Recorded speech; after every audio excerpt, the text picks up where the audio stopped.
Hello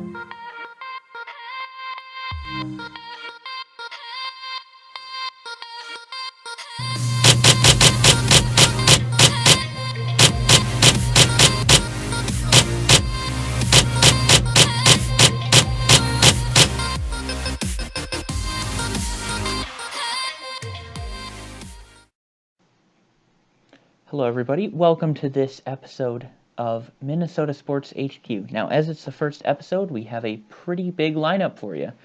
We're first going to look at the Wild versus Flames game that happened tonight, January 9th, and then we're going to go ahead and look at the Wolves' absolute domination of the Cavaliers that happened on January 8th. And I thought we might explore, if we have time, the national championship game for college football that also occurred on January 8th. So you know what? Let's get right into that. So first, looking at the Flames versus the Wild, the Flames won in overtime 3-2. The Flames scored with Fairland 6 minutes into the first period, and then Monahan helped him out with a goal right at the end of the second period. The Wild picked it back up, though, in the third. Granlund scored 7 minutes in, and Spurgeon scored 12 minutes in. But in overtime, Hamilton scored halfway through to give Calgary the win, and Smith gets the win in net for Calgary, and Stalock loses with Minnesota. Now, can't blame it all on Stalock, but it was actually pretty even on shots. Wild definitely favored, had 35 shots to the Flames in the high 20s. The Wild actually outshot the Flames 15-5 in the third period. Now, how does this affect the standings? Well, that puts Minnesota out of the wild card spot, actually. They're still 6th in the division, but tied on points with Chicago on 48. And along with that, for the wild card, there is a three-way tie for the last spot in the wild card between the Blackhawks, Calgary, and Minnesota, all on 48 points. So you know what? Still pretty early into the having Parise back era for the Wild. So I'm looking for us to move up the standings a little bit. And we play the Blackhawks tomorrow, so that's a great way to do that. And now we'll go on to the NBA game between the Cleveland Cavaliers and the Wolves. The Timberwolves won 127-99, holding the Cavs under 100 points. It's very impressive. LeBron only had 10 points. Isaiah Thomas was ejected in this game for hitting Andrew Wiggins. Pretty tough. The Wolves had a 41-point lead at one point and kind of never looked back. It was a thorough denomination that I'm pretty sure we would all take. And now we'll look at the standings. The Wolves are still in 4th at 26-16. Pretty good. 4 games in front of Portland, or 3 games, excuse me. But we're only 2 games behind San Antonio for 3rd spot, and that's very impressive. And actually, only 3.5 games off of the 2 seed right now. And, looking back at those close games we lost to the Nets and the Suns, it really makes you feel like we could be higher up in the table. But, I mean, we'll take what we can get as Minnesota fans, right?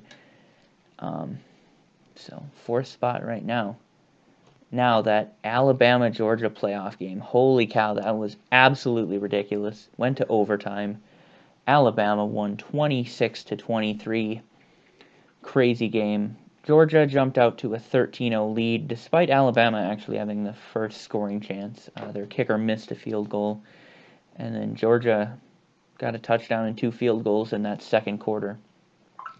And at that point, Jalen Hurts had like 21 yards for Alabama, so Nick Saban elected to go with the backup named Tua, because I can't be bothered to pronounce that last name. But 2 turnovers, for Georgia in this game, and 1 for Alabama. Pretty similar on yards. Alabama only had 6 more yards, but that turnover was especially critical. But once that game went to overtime, really interesting. I mean, Rodrigo Blankenship made that 51-yard field goal for Georgia. Very long field goal. You know, if the Vikings take him in the draft, I don't think I'd be too upset. And, you know, Alabama gets the ball, touchdown to win in college, and Georgia's defense forced a 2nd and 26, and Tua just throws it long to Devontae Smith for a 41-yard pass in overtime, and game over. I mean, that's just so crushing for a Georgia defense that played really well pretty much the entire game. But, you know, credit to Alabama. I mean, I can't stand Alabama, but, I mean, they deserve to win. And just think, if Wisconsin had beaten Ohio State, they wouldn't have even been in the playoffs. And that would have been interesting. I think that might have made the playoff committee actually think about expanding the playoffs to 8, just so their darlings Alabama don't miss out again. But who knows? Could be interesting discussion. I mean, I personally think there should be 8 teams. I mean, there's a whole weekend where they just have an Army and Navy game, which is kind of, I don't know. I'm just kind of bored that weekend. They could definitely move some games around and have another weekend for sure to play some games. But that's all I've got for you today.